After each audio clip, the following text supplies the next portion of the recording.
Photo, Coupe du Monde de 98, qui sont les femmes des champions du monde, le documentaire 98, secret d'une victoire diffusé dimanche soir à 21h sur TF1, revient sur l'épopée des Bleus. La victoire en Coupe du Monde a changé les regards sur les joueurs de l'équipe de France. Ils sont devenus à la mode, très courtisés et les couples de certains n'y ont pas résisté.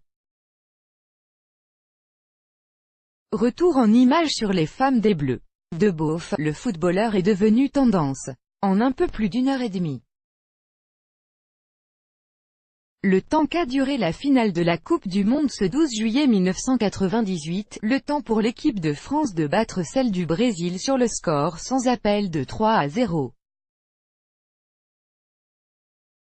Tout le monde voulait les Bleus, leur potentiel de séduction a explosé et leur vie a changé.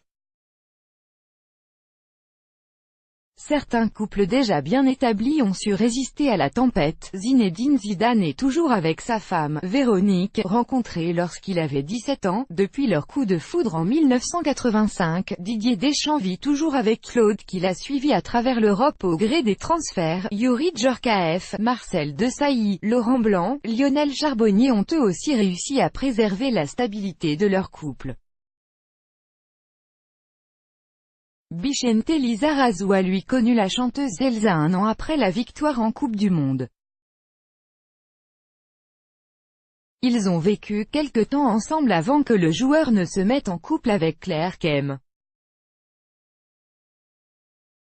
Fabien Barthez a vécu une idylle avec le mannequin Linda Evangelista, mais leur amour n'aura duré qu'un an. Christian Carambeau vit lui aussi avec une mannequin, Adriana Carambeau, depuis 1996. Il l'épouse en décembre 1998. Le couple divorce en 2011.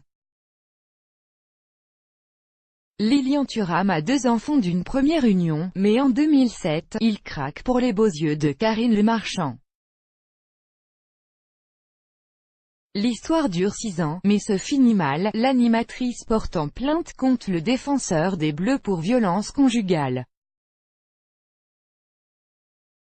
Retour en images sur les femmes des joueurs de l'équipe de France 1998, Crédit Photo, 6 pages chaque jour. Soyez le premier à recevoir l'actualité gala dans votre boîte mail. Recevoir veuillez saisir.